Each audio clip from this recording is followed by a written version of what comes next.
Good afternoon. This is an Ubuntu event. Ubuntu is an organization of Black scholar activists, inclusive of intellectuals, political and social activists, dedicated to raising the consciousness of the Black communities of Champaign and Urbana. The title of this panel is Let's Talk, Police Accountability and Community Control. Now, think about the title, particularly its key terms, for a moment. In this panel discussion, we want to reimagine public safety. That is, discuss making the police accountable to our community and placing us in control of the police. Therefore, I am sure we'll discuss various ideas on how to improve the current policing model, but it is imperative that we also explore models that break from and run counter to the current policing system. That is, we want to transcend the very notion of policing and point us toward public safety. We start by reaffirming three propositions. One, crime is a social construct. What's considered criminal varies from society to society and, over time and across space within a society. Thus, when African Americans created wealth through the policy or the numbers, it was deemed illegal and thus criminal. When the empire decided that they wanted to acquire wealth through the lottery, it was legalized. The roots of crime, most crime, are rooted in oppression and exploitation and resistance to those conditions. What lies at the foundation of so-called criminal activity is poverty, national oppression, ethnic oppression. So we want to clearly assert that the base of most property crimes is poverty. Trauma lies at the centrality of violent crime, unresolved, untreated trauma. Therefore, we are clear that as a solution to what we call crime, that it requires the creation of jobs at a livable wage. It mandates a steep progressive tax system, and it must include a transition to a set of cooperatives that are anti-capitalist and point us in the direction of a socialist economy. Now, the third thing we want to reaffirm is this: that the most central truth that we learned from the high tide of the Black Liberation Movement, and that's what BLM stands for, and that high tide was the 1960s, 55 to 78, that what we learned from that was that African American people constitute an internal colony, that we are neo-colonial subjects who experience overregulation and under protection from the police. Liberation means self-determination, the right of a people to define and determine the character and function of the institutions that affect the quality of their life. We want Black people to control or have proportional influence on all institutions that impact our lives. Thus, ultimately, we are here to talk about community control of the police, our right to transform policing, to determine the goals, policies, operation of the bodies charged with maintaining public safety and preventing violence. We have with us today a series of very distinguished panelists. I'm going to start with introductions as they appear on the screen. We have Dr. Gus Wood, who is also a member of Ubuntu and a professor in the Department of Labor and Industrial Relations. To his immediate right, we have Mr. Antonio Lightfoot, who is a member of the Workers Center for Racial Justice in Chicago, Illinois. Further down on the screen, we have Montague Simmons. He is the Director of Partner Relations for the Movement for Black Lives. I know the brother from his time when he was chair of the St. Louis-based Organization for Black Struggle. And we have as our last panelist, Sister Kadeen Simmons.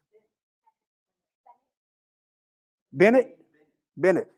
Sorry, Kadeen, I only see the one word. Sister Kadeen Bennett of the ACLU of Illinois. And so we're going to start with a first question that is open to all of you, and just feel free to jump in. So I want the panelists to respond to this idea. Essential to achieving police accountability and community control are: one, the creation of an apparatus in which districts identifiable by race and class are able to shape and structure the operation of public safety and violence prevention in their district. And two, the creation of a civilian police control board, not a civilian review board, but a control board that would set public safety goals, priorities, establish policies, procedures, and adjudicate and enforce violations of operational norms and policies. So can you react to the idea that those two things would be essential to any effort to transform, reimagine policing?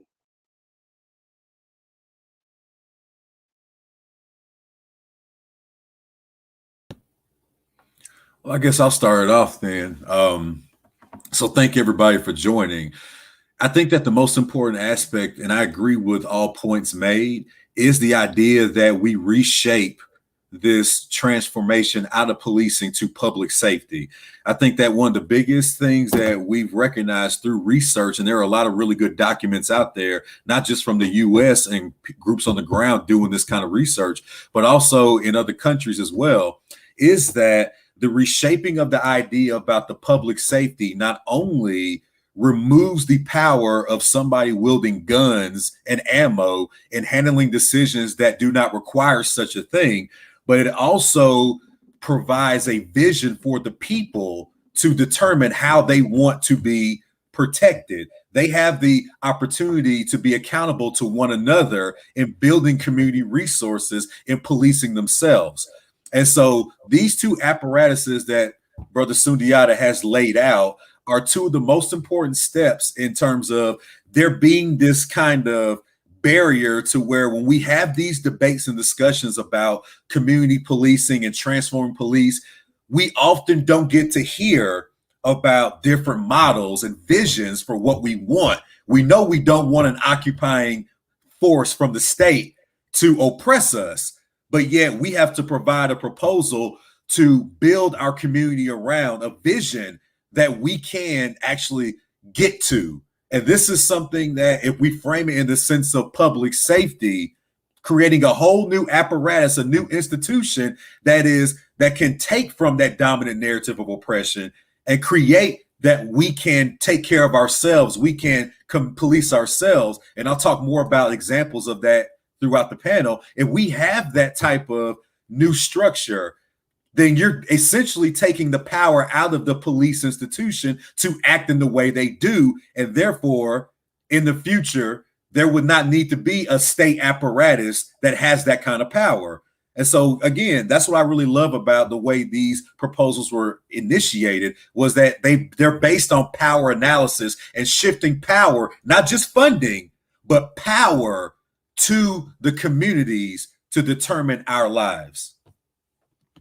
And just to build a bit off of that, I do agree that there needs to be a transformation. The current system, we all know and we experience it as beyond broken. And I think that idea of moving from policing to public and, more importantly, community safety is really important, and safety for all people, not just the people who some people think are more deserving of that safety. It means safety for all.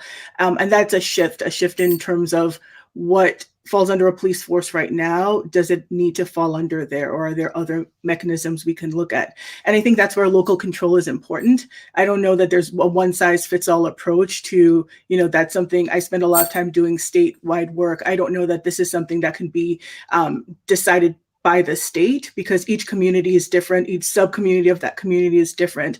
But I think there are key things that are really important. I agree that there needs to be some system that results in diverse civilian community participation and defining all of those things that you outlined in the beginning of the conversation. I also think it's important for the civilians on the board to have training and support and the time to do the work. It's not enough to appoint or elect people for the board, but there needs to be some kind of in-depth orientation so people know the full parameters to understand. I know a lot of you have this knowledge, but for the average person, that may be something they need that help and support on. And then as we're thinking about people's ability to participate and that critical diversity that's needed, thinking about things, is this a full-time job that's paid? If it's not a full-time job that's paid, is it actually the workload of a full-time job that's not being paid? Is it a part-time job?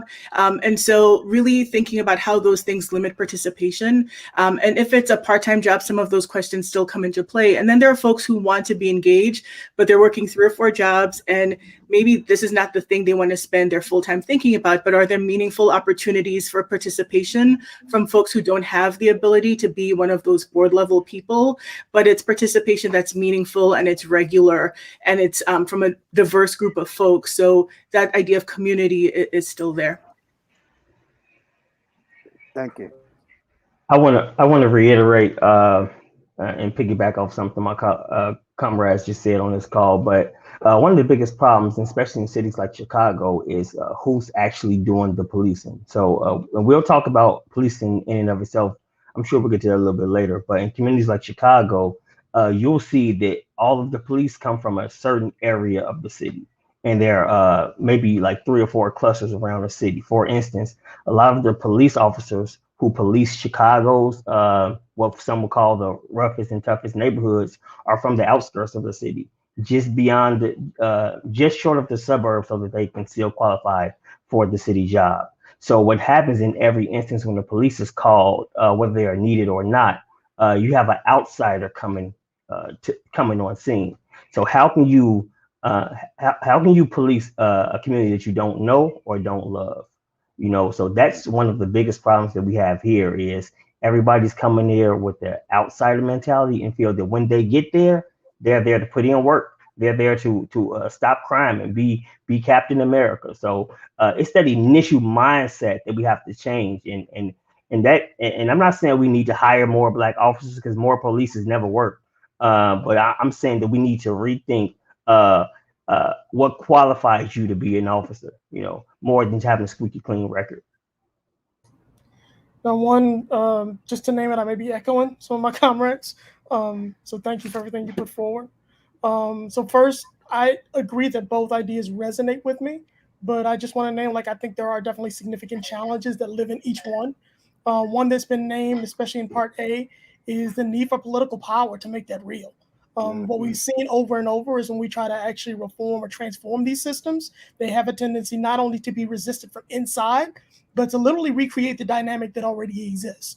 So it's going to take both internal political power and folks that are inside the system, but agitational power external to it, meaning organizations that are actually committed to holding the changes and holding folks accountable once it's actually made. Part B, honestly, it does resonate with me deeply, especially in a city that's fought hard around getting some levels of oversight. But I would actually decenter the notion of police control and lean more on the frame of public safety. One thing that I've found is that it's urgent for us to disconnect this idea of safety and policing within the minds of the community. And it's very essential, especially as we advance demands that say this, for them to understand the role of access to jobs, access to quality housing, access to these other things that we're shifting not only resources toward, but are trying to really build infrastructure for inside of governance. Yeah. Good. Thank you, panelists.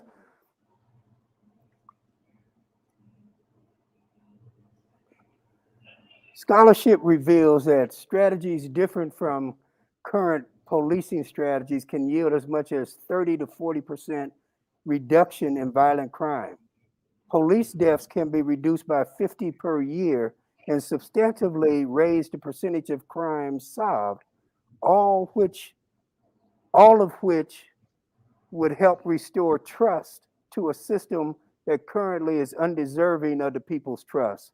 So how do you account for the resistance on the part of city governments to instituting methods such as problem-oriented crime solving or preventive group violence interventions, and their refusal to abandon techniques such as verbal and physical aggression, and there's in the sense that police demand an immediate obedience on the part of civilians whenever they interact with them, particularly in terms of ticketing and arrest for minor traffic violations. So what accounts for the unwillingness of cities, given the data, the evidence that this can be done much more effectively and humanely? Why do they resist? I would like to start that one if that's okay. Simple as this is crime pays, right? Crime pays everybody, from the prosecutors to the lawyers to the correctional officers to the police officers to the people building the prisons, and all the contracts is held inside the prisons and jails across the country. So what we are asking the government to do, who's historically not been on the side of people who look like us, is to cut off those pipelines of this reallocating the wealth from the mass of the people. When I'm talking about tax dollars, is building all these systems of oppression, and to go to the chosen few, and be that be the small towns across my state that are bankrolled by prisons, or the number of lawyers and prosecutors and attorneys and other systems of oppression to just get rich off of it. So in short, we're asking people to cut off their way of living, and that's always been a problem. Yeah, I couldn't agree more. I'll say, like, literally just from my own experience and observation in St. Louis, I agree that one, crime pays, and the idea that even when funds were actually coming in for violence intervention, it was directed toward entities who weren't necessarily doing the work or building relationships to really intervene in violence. But also, like, there was an explicit profit motive, both to continue to criminalize and cage folks in inhuman conditions. And this actually is paying folks from at every level inside of our own carceral system. But the second piece of that is also there's an intractable culture of violence inside of policing that even, like, we've actually experienced having a police chief who tried to shift the culture of the department and ended up with a virtual war with our police union. So unless you're actually able to build the power to uproot and literally dismantle that culture will fight you at every given turn. So in some cases, like, the only answer is literally to remove it. Just adding to what Antonio and Montague were saying, I think I've been in spaces where, we talk about closing different facilities, prisons, jails, youth facilities. And the first question that I hear is, well, what happens to those jobs? Like, we have to find jobs for those prison guards before you close facilities. And I think about communities that we work with where that's not the first conversation that happens in terms of commitment to making sure those jobs exist. And I think, Montague, to your point about political power, I think in my experience in the legislature, the political will is rarely there or not often there, or it's there really hardcore by some people, but not enough where we're able to get the transformational change that we need. So we hear things like, you may have advocates or folks who live in communities who have real, like, tangible things that could be done.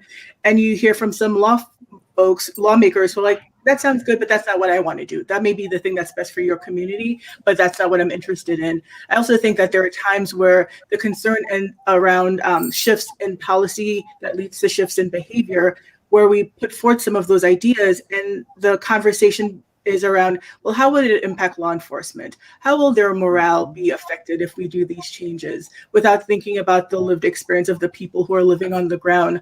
And I think, again, to your point, Montague, I think it's the unions have so much power. I mean, after the summer and fall, when you had people marching, I thought we'd go back to Springfield and get all these things we've been trying to get for so long. We got some of them, but not all of them, because folks were like, but law enforcement, they're feeling really attacked. We really need to keep them happy. And it's like, but you agree that they've been, kind of not held accountable for quite a long time. And some of the things we're asking for aren't even transformational. They're at the floor in terms of don't shoot people in these circumstances. So I think that's another thing that plays out. So, to tie in what all my comrades are saying here, I think there are two things at the heart of all this. The first one being that our position as Black people in this country are as colonized subjects.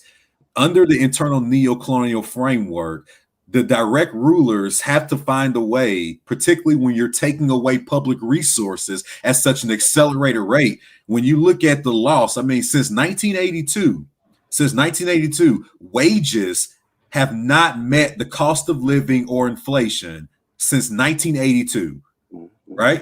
We're experiencing more and more political economic conditions being removed at such an accelerated rate. And this is what when you read some of the stuff from some of these early business people like Carnegie, they would put out this idea that if you're going to take away resources from working people, you must be prepared to repress them when they seek to get those things back. You can't simply take things away and not expect people to fight back. That is why that under the 1980s neoliberalization wave, when all these things are being snatched up, it's not a surprise that you correlate the building of a military industrial police force and the 1990s with the rise of mass racial incarceration. These things are tied together under the Black political economy and can't be separated.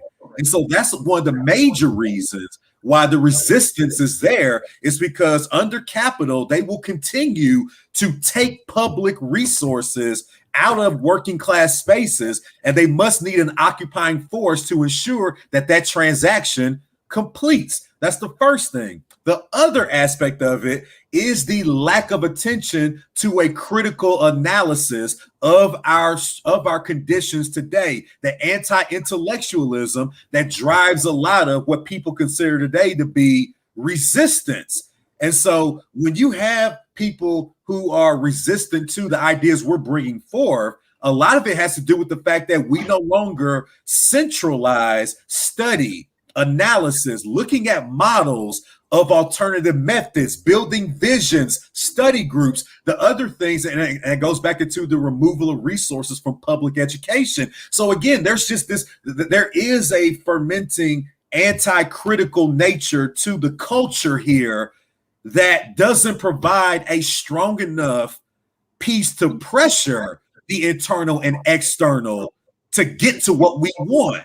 So I believe that those are two of the biggest issues as to why resistance at the state level has been so daunting for us to overcome. We're moving, but we're just not past what Robin D.G. Kelly called the infra-political stage, where we have a lot of anger and a lot of ideas, but none of it has crystallized into an actual goal-oriented social movement that we can build locally that extends nationwide. And a lot of that is tied to the political economy going back to the 1970s and the deepening of the internal neo-colonial model.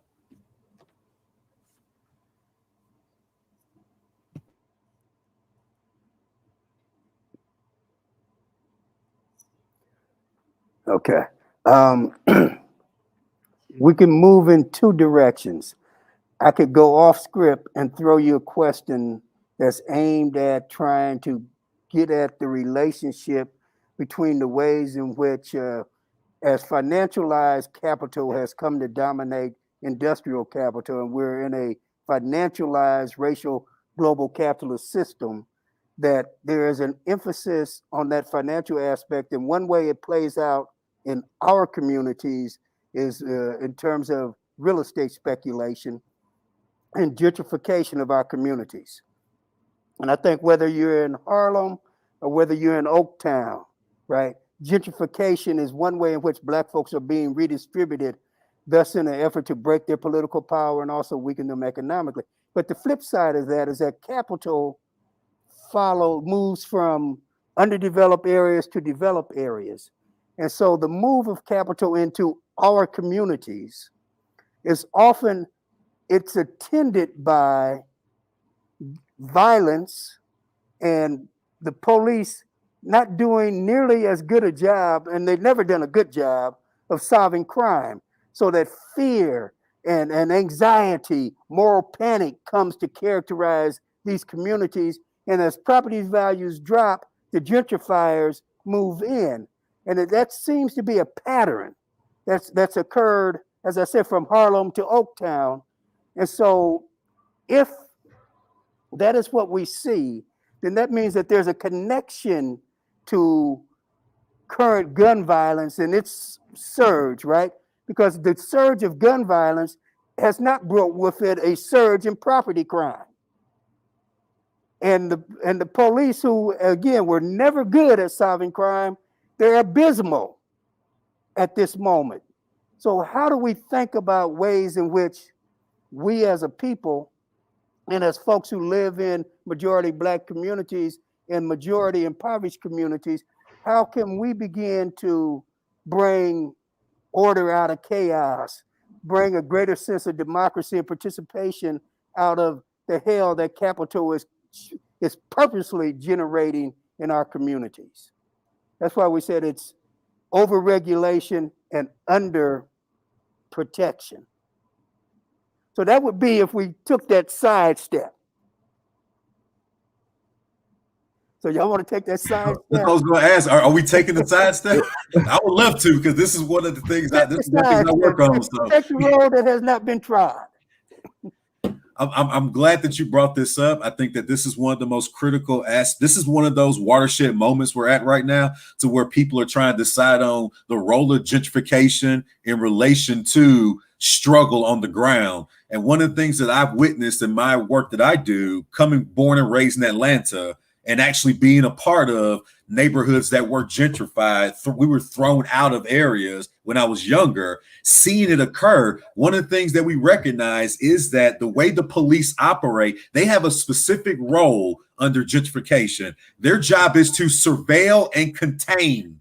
So that means that containing anything that people would consider today crime or the underground economy, they keep it flowing, but moved in a specific area to manipulate prices. That's a major thing that I witnessed in Atlanta. They had this group called the Red Dog Unit, which was the nastiest group of cops that were out and about, typically plain clothes, some of them uniform, didn't matter. But their job was to keep things going, but not to move it, and to restrict access for the people in Peoplestown, Mechanicsville, places close to where I grew up at, Old Bankhead Road. What ended up happening in '93 was the feds did an actual investigation that found out that this was going on, and that many of the officers were being paid a ton of money in connection with the underground economists that were doing this. And some of the landlords were brought in as well, who were raising that property. So again, this is not something that's conspiracy theorists or not. This is an actual function of finance capital. And now that gentrification is not solely isolated in one or two cities, but it's happening everywhere around Black neighborhoods. But of course, it's being couched now in this very kind of pseudo progressive, where it's anti-poverty to improve the neighborhoods. This is anti-poverty. We're fighting against the corporations. No, you're creating the same structures that are just oppressing in the same way, but using different tactics. So to answer Brother Sundia's question, one of the things that we have to do is we have to reconceptualize what gentrification means and be able to transfer it to the people, because a lot of people don't think that folks don't fight gentrification. But I've seen, and I've been a part of, neighborhoods using what little resources they have, because they don't have any more, trying to stop gentrification from occurring, because they know what comes with it: more police surveillance, more violence, and other things that ultimately destroy the quality of life resources that we as Black people have. And so that's a major thing that we have to do, is reconceptualize gentrification and actually create a political education program for our people at different sectors of the neighborhoods about this situation. I couldn't agree more. I'm thinking, on one hand, I think community organizing and deep relationship building is going to be crucial for both trust, But like in this moment, like not only are we seeing an escalating crisis in the decreased stock of housing for folks to actually abide, we see predatory capital beginning to actually move in and acquire properties that normally have been abandoned, which again narrows that even more. But also the encroaching climate crisis. That's going to create more and more displacement, limited access to both food, water, a honestly continued pandemic that makes this actually a conception moment in terms of all these crises just overlapping. So this is a moment for organizations and organizers, folks who just live and are embedded in community to really work together. And unfortunately, we've always experienced where capital and quote unquote progressive forces create a sense of distrust between us. So honestly, the more political education, the more conversations that we can create to help folks understand the dynamics and the urgency of this moment, the better. Montega, you hit it right on the head when you said predatory capital. But I also want to point out the significant role that our elected officials play in this process. In Chicago, for instance, I just rode earlier in an area called Bronzeville, and I saw $1 million homes on 43rd Street. And not too long ago, it was called the low end. It was low end and no end, and it's a completely different town, right? And I say this to say that our government plays on our fears. Like I've never saw a police assault or murder go unsolved. Yeah, our issues of violence go unsolved forever. They don't protect our communities because they don't feel that we are worth protecting, and that decreases our values to our communities, both financially and morally, and they do this even when it's right next to the lakefront, right? So this predatory capital can then come in and buy up all this land at a low price and then gentrify us right on out of there.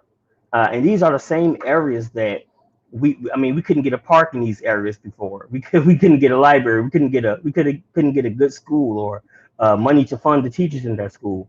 But as soon as it starts turning around, we get an influx of capital. And I just want to say this, whenever we are talking about what our community needs, we are never heard. We say mental health centers. We say better performing schools. We say parks and libraries and things like that. And it's never any money for it. But I'll say this city have never met a police force they didn't want to fund. They never said they couldn't afford police. This state has never met a prison they couldn't afford to build, right? We've never heard the cries of we're broke. This country has never met a war they didn't want to fund, right? So it's only us, and it's a lot of our tax dollars. It's only us who our government says no to, and we have to understand that is a direct role to the politicians that we elect. And just to add a bit to what you're saying, Antonio, when you were talking, Montague and Dr. Wood, I was just thinking that gentrification reminds me of what's actually possible, right? So you see places where it's like, wow, all of a sudden there's a pretty nice school here and they have heat in the winter and air conditioner in the summer. There are groceries here. There are places to hang out. I used to live back in the day in the border of Bed-Stuy and Crown Heights in Brooklyn. And you'd go to school, look down. It's like, a lot of stuff going on. You see crack vials everywhere. I went back probably like 10 years later after I moved. I'm like, is there a custard shop in Bed-Stuy, Crown Heights? Like, is there like just a donut place? Like all of these things that we probably would have wanted those things when we were growing up, but it's almost like we don't deserve them because of who we are. And I think to your point, Antonio, where if there is money, there's money for a small pilot, and that pilot is for a part of a community. And that money ends and it doesn't end up expanding. And I have been thinking about the idea of like, what does evidence-based funding look like, especially in Chicago, where we have a really low murder closure rate, where it ends up being like you've had this money and you've had these tools for a long time. You're not making our community safer, so you don't get more money. Like we do that with people in grants. Like if you can't prove the concept, then you don't get any more resources. And maybe that will be part of the change that's needed in addition to accountability for not following policy. Thank you all for those wonderful answers. Last question, and I want you to be succinct so that we can then throw it up to the audience and take some questions before we end. So I'd like you each to outline briefly your model for reimagining public safety so as to achieve 3 goals: make the community safer, whatever type of security force that exists, make them more accountable, and grant communities more control over the institutions and mechanisms that are charged with public safety and violence prevention. So what would that look like to each of you? I can jump in and start if that's okay. Please do. Please do. All right. So for me, goal 1 in terms of making community safer, we have to defund the carceral state. We've got to actually shift from arrest and cage model to one that actually centers health-based approaches to keep Black people safe. That means decriminalizing poverty, addiction, protest. And poverty, addiction, sex work, and pivot to models that we know, alternatives that work in the community. There are violence intervention models that actually do work, but no one's actually funding or supporting them. In terms of keeping police more accountable, we got to shrink the size and scope of and budgets of existing structures, minimize their contacts with civilians, and moving many of those things to actually civilian functions, which means for me, granting communities more control over these institutions equals civilian controls of like first responder alternatives that are non-armed, trained independently to move with health-based approaches, access to housing, substance abuse care that's public health informed, invest in clean housing. I'll say the last point for me is honestly reparations in terms of building power. We need repair. And repair means not only admitting what's actually happened, but a commitment to cease repetition, and then to actually begin to heal the wounds and make sure we're making it right. Thank you, Brother Montega. The only things I would add that you didn't cover would be an increased meaningful accountability and oversight of law enforcement. I think that's really critical. And that includes removing unnecessary interactions and surveillance between law enforcement and communities. So like getting rid of things like school resource officers, getting rid of consent searches, getting rid of facial recognition technology, ending the use of gang databases. I think those kinds of things are also pretty important as well. And I share a lot of what you said, Montague. Thank you, Sister Kadeen. We talked about basically how do we make our community safe, and when you look at our communities, they all pretty much have the same issue. All the crime that might occur in our communities are based on poverty. So if you eliminate poverty, I'm getting an echo. Yeah, just a minute, Antonio.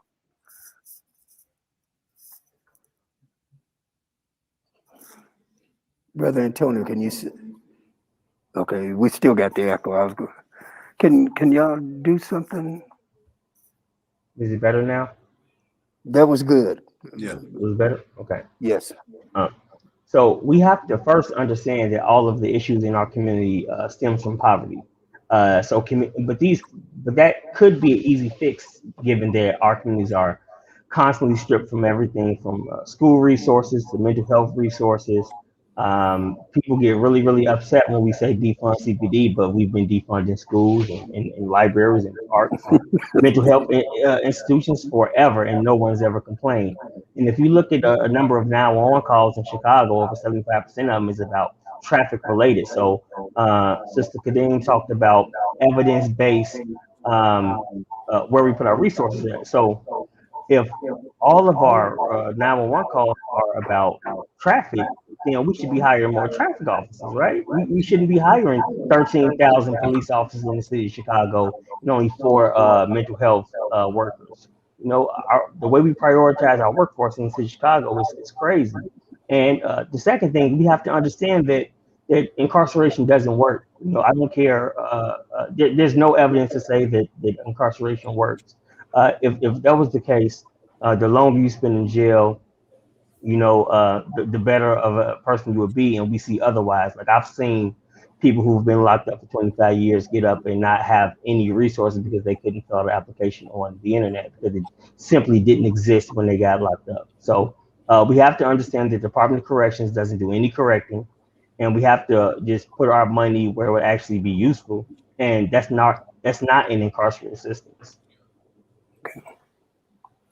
So all three of my awesome comrades here brought in just amazing points. I'm going to drill down on a few that I think that I want to emphasize because I keep going back to this point of empowering the community to create a vision where we police ourselves, self-determination. And I think one of it, just re-emphasizing the point that Comrade Antonio brought up, the issues of traffic patrol officers. And again, when you look at different parts of the world where they've already done the studies, and particularly here in the US, in 2015, close to 70% of interactions with the police across the US were traffic or road related. So why do we have people who carry weapons dealing with road safety? It doesn't make sense. When we can empower our own people to be hired through government funding, unionized career jobs as road safety specialists, or in terms of or interrupters who could write tickets, because the same person that writes a ticket should not have the power to pull a gun and shoot someone.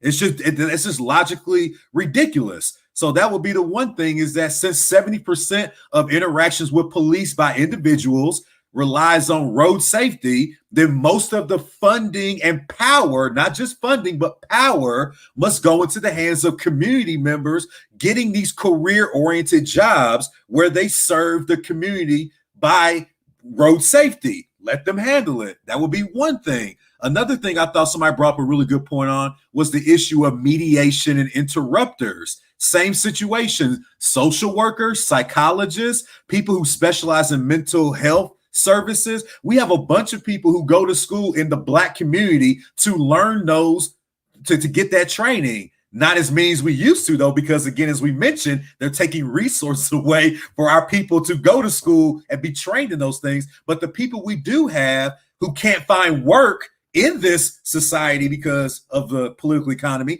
we can hire those community people under those same positions, conditions, government bonds, where they're career-oriented union jobs, where their job is to literally to interrupt and service social work and mental health. And again, this is not solely to stop the killings. That's part of it.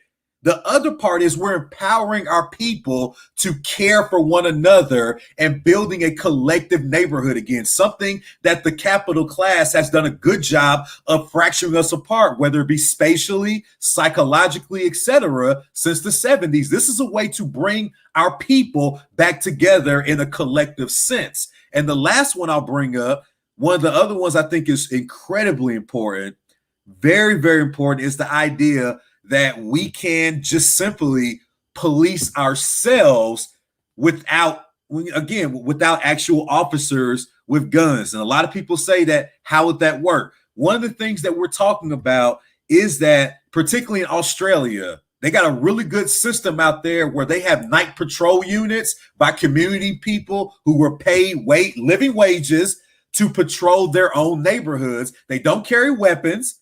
And the only time that they have to call for backup, the study here I have said that they did 24,000 calls in 2019. The amount of times they called the police for backup who had weapons, less than 1%. And what they did was they protected the Aboriginal people who have a history of horrific repression and violence by the Australian white supremacists. They protected them from that continued issue. So they did something that they don't do here in the US. They did a study of racial oppression, they released it, and then they passed laws to support the research. I know that sounds crazy, but they do that in other countries. So all I'm saying is, to end my part, is that we have alternative mechanisms.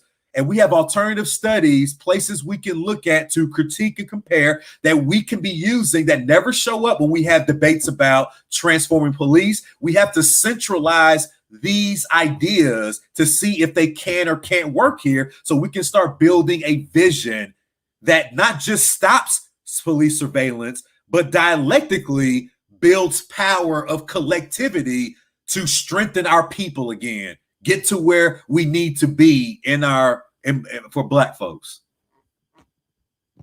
Okay, I want to thank my panelists for such brilliant answers and in-depth thinking and responses to the questions. And I now want to throw it up to the audience for a couple of questions. So I'm going to, just a moment. Do I need my mic muted to take questions, or should I leave it on?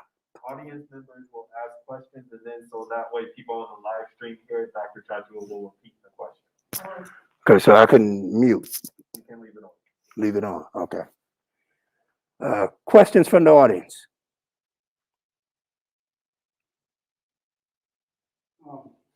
Can you state your name and your question? Chris Evans. I'm from Urbana. I would ask the panelists, what would you tell politicians on how they should spend the American Rescue Plan? Okay. Okay. I can, if I can take that first, is that okay? I'm so glad you asked that about the American Rescue Plan, because our state and city gets American Rescue Plans that have been getting it for I guess most of the pandemic. So first I want to point out that our current mayor, Lori Lightfoot in Chicago, gave over 60% of our COVID relief dollars directly to police. And remember, these funds was earmarked. This is a police budget that's already was at 1.7 billion. Before the influx of the, I think, 400 million. So it simply didn't make sense, especially when you realize that those funds were earmarked for not only COVID relief, but hard hit communities like the formerly incarcerated folks, folks of immigrant communities, and other disenfranchised folks who were statistically hit hardest by COVID.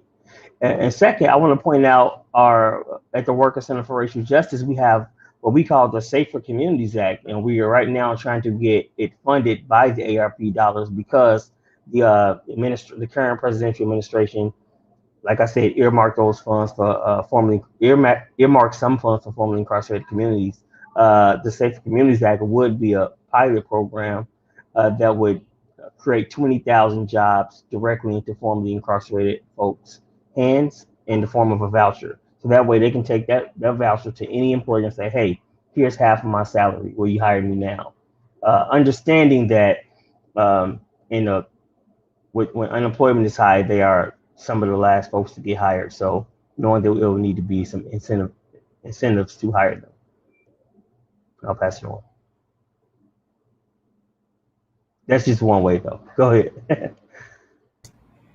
Yeah, we responded, when I say we, in this case, M4BL, Movement for Black Lives, responded specifically because Biden made it clear that he wanted to make sure that the police were not defunded. I think this goes right back to the point that Dr. Wood raised earlier. Like, we keep doing the same mistake over and over and over again and ignoring what people are demanding. I mean, despite like literally bloated police budgets all across the country, crime continues to occur because police don't keep us safe. They do not prevent or stop crime. Pouring more money into policing threatens the very lives that they're actually supposed to protect. And what's worse, like using COVID relief money to boost officer pay, to fund repressive police tactics when our communities are still struggling, it's immoral. There's no justification for it. Does anyone else on the panel want to respond to that question? I mean, I could I'll be very quick with it. I agree with both both comrades in the sense that if we're not directly involved with the allocation of those funds, then what ends up happening is exactly what is happening now. And we're here, and again, this is another part of how the state reacts, because they see the brimmingness, the brimming nature of our critique of the police state. Things are coming out now. People are starting to think critically about it, and it's starting to, it's not crystallized yet, but crystals are forming.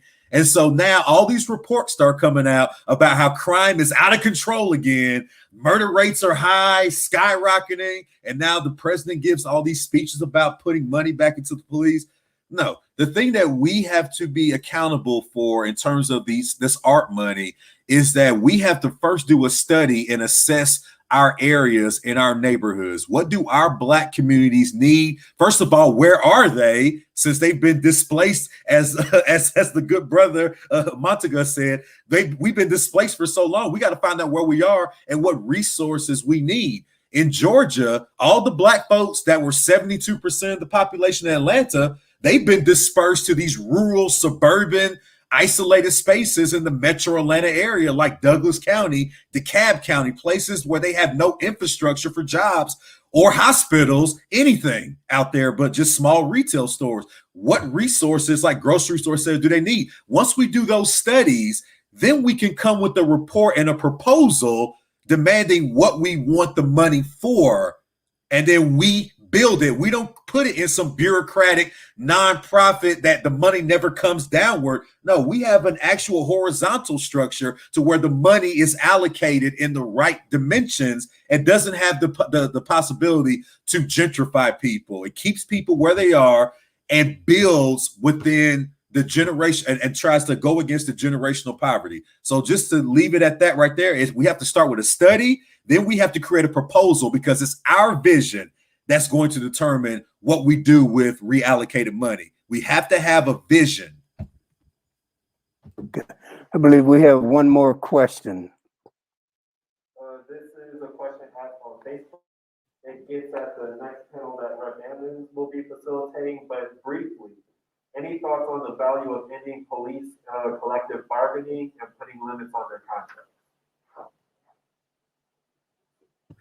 Yes, I'll start with that, because my life has been deep in union work. I'm a former union president, but I will be the first to say that the police are not a union, and they are only manipulating labor law to protect themselves when they act as the state in repressing people. Again, all you have to know is know your labor history to know that the number one barrier to working people, Black people, anybody that is considered to be oppressed, to getting a job or better things in history, were the police. The two groups of people that were lynched more than any other group in this country were Black people and union organizers, because those union organizers were trying to organize Black people. And so again, that's the history of this. And now that they're using labor law to act in a function of a union is absolutely wrong. They should not have collective bargaining power. They should not be able to protect themselves when they murder and surveil. Again, we have to be clear as to, that's why I always emphasize political education. We have to understand why they all of a sudden decide to start calling themselves a union and the kind of power they get through labor law in abusing that, when in fact they have never ever functioned as a union, meaning they never have been something that protects people ever. I want to piggyback off what Dr. Wood said. So first of all, I couldn't agree with you more about that. Yet the police unions are perverting the intentionality of labor rights, and you know, it's no other way to put it. So I want to say that, to lay it out, I want to try to lay it out this way. So unions were created to protect workers from their supervisors and make sure they were equally represented and wasn't oppressed on the workforce. Police unions, or at least the worst ones, police provisions, actually just shield police from being held accountable, not from what happens between interactions between themselves and their supervisors, but from interactions that occur between police and civilians. So that is a distinction that we have to make when we are talking about restricting police union rights, because they're not unions.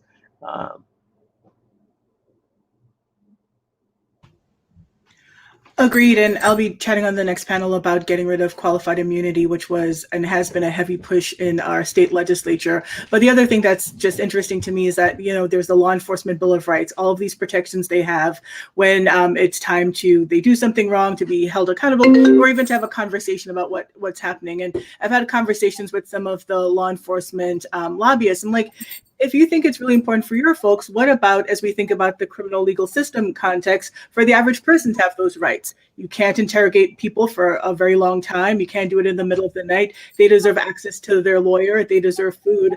And that seems to be a right that's there for them, but not for community folks generally. And I think that, to your point, Antonio, but it raises huge red flags. And I think the contract agreements are also something that impacts even our ability to, we may have a victory in Springfield and something becomes a law, but if the contract bargaining isn't affected at all, that contract, then that law doesn't really mean anything. So maybe in one district they may have it, but not across the board. And especially places like Chicago and other parts of the state where it's needed the most, those can be huge barriers to any kind of accountability.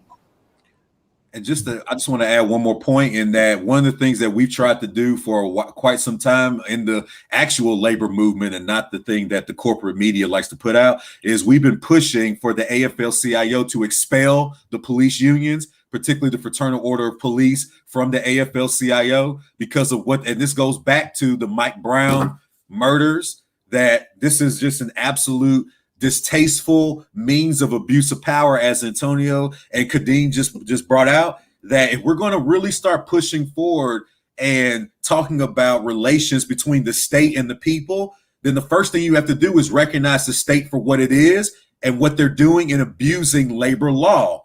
It's always worked in favor of the state. So, of course, one of the state's minions, the police, would use it to better themselves. So, again, back to the political education aspect, we have to start talking about what a real union does and what workers' rights are. And I thought, Antonio, you laid it out perfectly, that the only type of protections they have are not from supervisors, are from what they do in repressing civilians. That's actually a great way that I'm going to start using it in my discourse. So thank you for that, Comrade Antonio. That's an excellent way. I think one of the things we've seen in other parts of the country is that police officers are using any kind of push for ending qualified immunity as painting people as anti-union. And we've seen unions who are aligned with us on this issue, but for some elected officials who have themselves as being anti-union, it's a place where it's like, I don't want to be cross purposes, but it's a sneaky tool that they use, and it's not really accurate based on what you said, Dr. Wood, and what you said, Antonio. Okay, I think we have come to the end of our allotted time, and I want to thank Montega Simmons, Kadeem Bennett, Antonio Lightfoot, and Dr. Augustus Wood for their excellent presentations today. And we will be signing off. Thank you. Thank you for having me, and thank all my comrades and you, Baba, for having us on today. Thank you, everyone. The next panel will start in 5 minutes, so take a quick break, go to the restroom, get something to drink, and come back in 5 minutes.